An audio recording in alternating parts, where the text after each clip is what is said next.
In this corner, the all-new Marvel Legends Mindless One Build-A-Wave Blade by Hasbro. And in this corner, the Marvel Select Blade by Diamond. Which one of these bloodsuckers is worth taking a bite out of your wallet? Place your bets and stake around. It's time for a Vampire Hunter Versus. Welcome to 5 Points of Articulation. The 5 points I articulate are packaging, presentation, posability, playability, and price. I'm Jason, and for the entire month of October, we're going to have some very special Halloween reviews.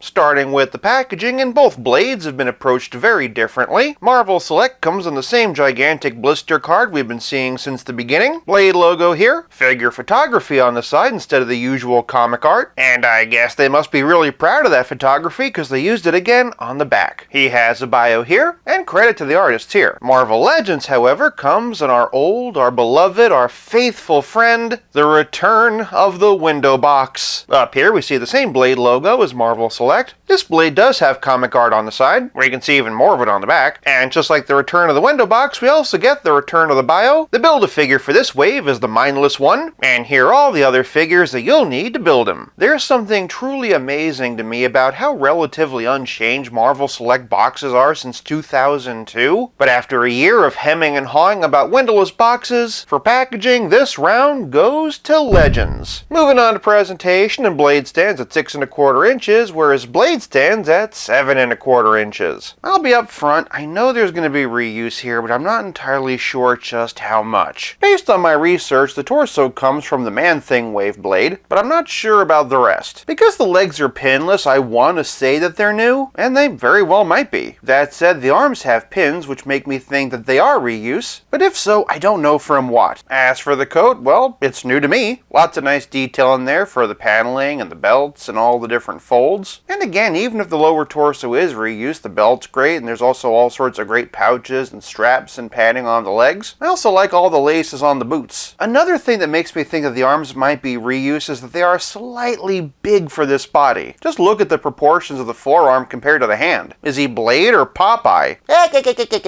Overall, the paint detail is pretty minimal. Bit of silver for the buckle, and some red lining to the inside of the coat that helps it to really stand out. DC Multiverse Heath Ledger Joker, I'm looking at you. One thing that's unmistakably new, however, is the head. This blade is burying his teeth and has a lot of personality. Conversely, the head on Marvel Select is a bit more static. Pulling back, we can see they went with a completely different design, and also a lot more paint detail. One of the things that really stands out are all the tattoos running down his arms. Those have been painted on very crisply. The silver chest armor really pops, with even brighter silver for the buckles. Looking at the belt, there's all sorts of pouches and gadgets and compartments. He's got some stake launch and gauntlets, and luckily he's got lots of backup stakes on his thigh belt. If you're wondering though, none of those are removable. These ones, however, are. Flipping him around, he also has his sheath on the back. You'll also notice some additional holes and pegs and loops. That, however, is a conversation for playability. His articulation scheme feels more at home with NECA than other Marvel Selects, specifically the knees. Although it hides the break well, those joints mean he can't actually straighten his legs completely, so he's stuck squatting like Torgo from Manos, the Hands of Fate. Whatever reuse there is or isn't aside, the Marvel Legends blade is a nice looking figure that really evokes Wesley Snipes, but compared to the sculpted and painted detail of this one, there just really isn't any contest. For presentation, this round goes to Select. Moving on to posability, and it's time once again to remind you all that because this is a Marvel Select, they are contractually limited in how many points of articulation their figures can have. From the start, and one difference is that Select is on a dumbbell joint, whereas Marvel Legends is on a ball joint and a disc swivel. They can look up this high with Legends having the better range, and they can look down this low with Legends once again having the better range. One thing that dumbbell does though is give Select a pretty decent amount of tilt, though Legends has a bit, get it, bit, vampire, moving down, and surprisingly, neither one can really raise his arms all that high. Both blades have bicep swivel, but whereas Legends has double jointed elbows, Select only has single jointed swivel. Even worse, they can't even bend a full 90 degrees. Yes! Traveling down the ends of the arms though, and both figures have single jointed swivel wrists. Shifting the torso in Legend has an ab crunch and a waist swivel. Select has a diaphragm joint and a waist swivel. Select can really arch back, but unfortunately Legends can't because of the coat. If you do arch them all the way back though, mind the gap. Legend has no trouble with forward, and even Select is pretty decent for a diaphragm joint. Because of the waist cut, all Legends can do is swivel. Select, however, can swivel and tilt. Below the belt, and both blades have ball jointed hips. Legends has a very impressive kick, and honestly so does Select. Of course, if you want to take full advantage of Legends' spread, you do have to push that coat behind him, but I dare say Select's spread might just be a bit better. Moving on down the leg, and both of them have thigh cut, but whereas Legends has pinless double jointed knees, Select has single jointed swivel. Each one does get boot cut, and ankles that can hinge, and just like Kevin Feige trying to make the Blade reboot,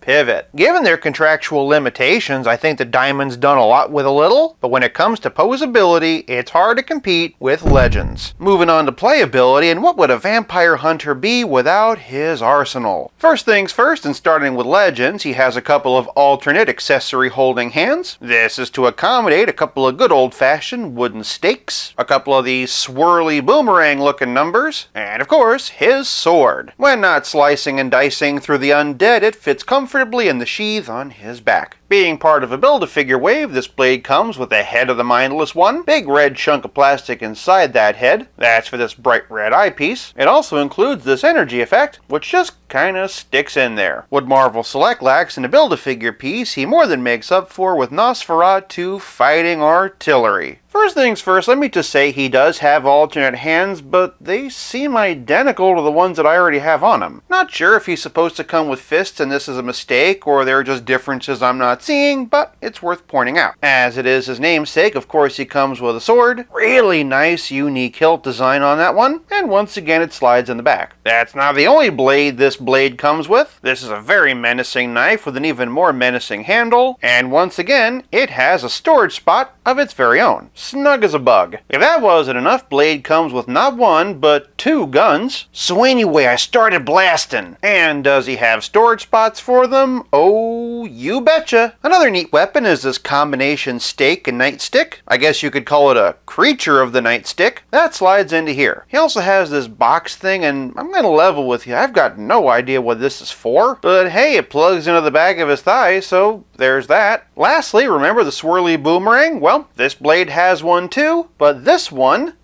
is collapsible. It also goes on his belt in a very awkward spot. Hopefully he doesn't forget it's there before sitting down. Not all of Blade's accessories are weapons though. He also comes with an alternate fang-bearing head. I do like the Marvel Legends one. What I like even more, however, is having options. Still, I have no idea what that hole's for. But playability is more than just mystery holes and alternate heads. It's also about how well your figures play with others. For the only other Blade in my collection, and here's an old figure by Toy Biz, but for some 7-inch scale creatures of the night, and here we have the DC vs. Vampires, Vampire Superman, Vampire Green Lantern, and Vampire Joker. That said, for your consideration, while Man-Bat is not technically a vampire, it's still a large bat creature that could be fun to pose Blade with. Especially this big chunky boy. For the 7-inch scale king of vampires, however, and here we have the NECA Ultimate Dracula. See what I mean about Select looking like it's supposed to go with NECA? For some of Blade's Marvel Knights compatriots, and here we have Daredevil. That includes the new and improved 3-pack version, and the 7-pack version by Marvel Select. As for Elektra, she's not only a Marvel Knight, but also currently Daredevil, but for something a bit more classic, and here's a 3-pack version. There are Marvel Knights related characters I don't have, like Ghost Rider or Punisher, but I do have Shang-Chi. I also have that new Black Widow, and the Disney Store exclusive Marvel Select version. From Black Widow, we transition to Black Panther. Next up is Doctor Strange, who's letting his preference be known by leaning more towards Marvel Select, and Moon Knight. I don't have a comic version yet, but I do love this MCU one. For an important member of the Marvel Knights and the other preeminent Marvel vampire, and here we have Morbius. Morbius brings us to Spider-Man, which brings us to another vampire, Morlun. Spider-Man, Spider-Man, Spidery Spider, Spider-Man, Spider-Man, Spider-Man, Spider-Man, Spider-Man. There goes the Spider-Man. For a relative comparison, though, I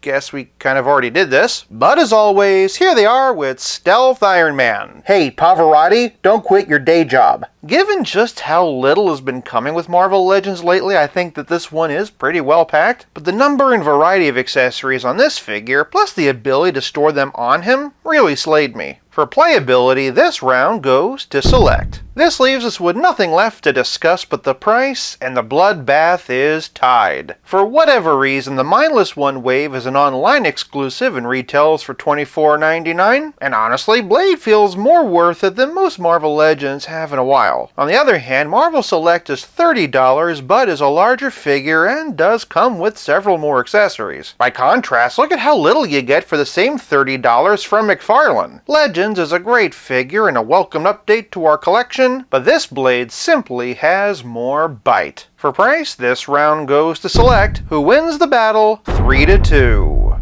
Agree? Disagree? Sound off in the comments below. And in the spirit of Halloween, tell me your favorite vampire movie. For more 5 POA Ween videos, check out one of these, and come back for more Halloween videos all month long. Thank you so much for watching. I'll be back again real soon, but until then, play nice, have fun, and stay spooky.